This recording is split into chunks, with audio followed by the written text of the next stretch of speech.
wabarakatuh. Waalaikumsalam warahmatullahi wabarakatuh. Hari ini kita akan kembali membahas bab 10 yang sudah kita pelajari dari minggu kemarin. Kalian masih ingat gak sih tentang Daulah Safawi? Saya masih ingat Bu, tentang masa berdirinya Daulah Safawi terjadi pada masa awal abad ke-16 sekitar tahun 1501 yang didirikan oleh Shah Ismail I di Iran. Ismail II berkuasa secara singkat dan terkenal dengan kebijakan kerasnya. Selain itu, Muhammad I juga memerintah dalam periode stabil untuk menuju masa awal kejayaan di bawah naungan Abbas I.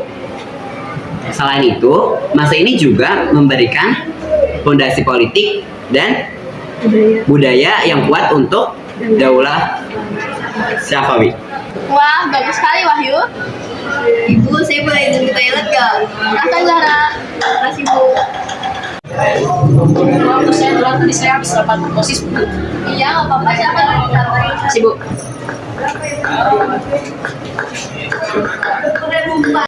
Ada yang tahu nggak sih 3 tokoh di masa kemajuan Daulah Safawi?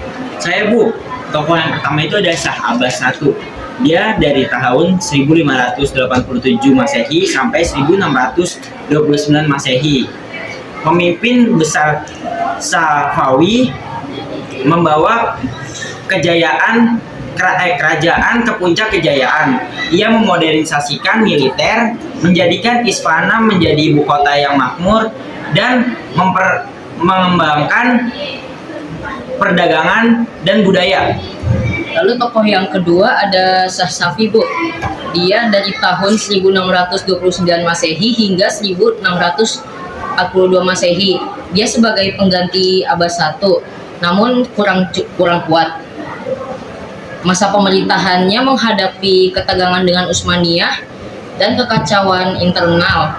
Meskipun kejayaan Safawi masih bertahan. Lalu yang tokoh kedua ada Shah Abbas II dari tahun 1642 sampai 1666. Mereka berusaha mengembalikan stabilitas dan kemakmuran. Di bawahnya ekonomi dan budaya tetap berkembang meskipun masa kejayaan mulai menurun. Mereka tetap mempertahankan kemajuan Safawi meskipun kejayaan yang paling puncak ada di masa Shah Abbas I. Ya, bagus sekali. Ternyata kalian semua masih ingat ya. Ya Bu. Ya Bu. Assalamualaikum Bu, maaf aku telat. Waalaikumsalam. Silakan duduk. Terima kasih Bu.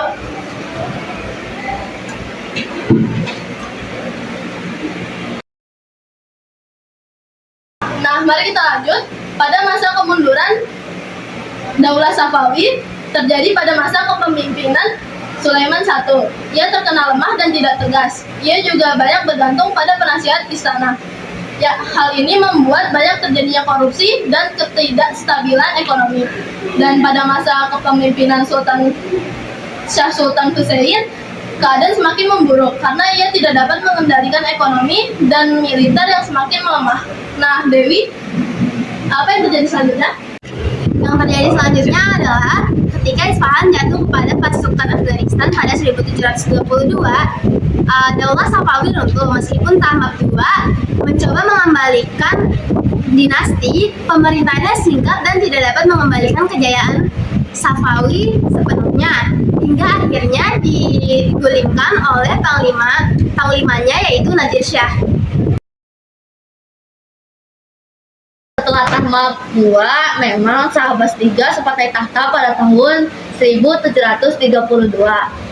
Selanjutnya, namun ia hanya seorang anak di bawah kendali Nadir Shah, panglima militer yang menguasai kekuasaan penuh. Abbas III hanya sebagai figur simbolis, dan pada tahun 1736 Nadir Shah akhirnya menyingkirkan Abbas III, mendirikan dinasti Afsidah, dan secara resmi mengakhiri Daulah Safawi.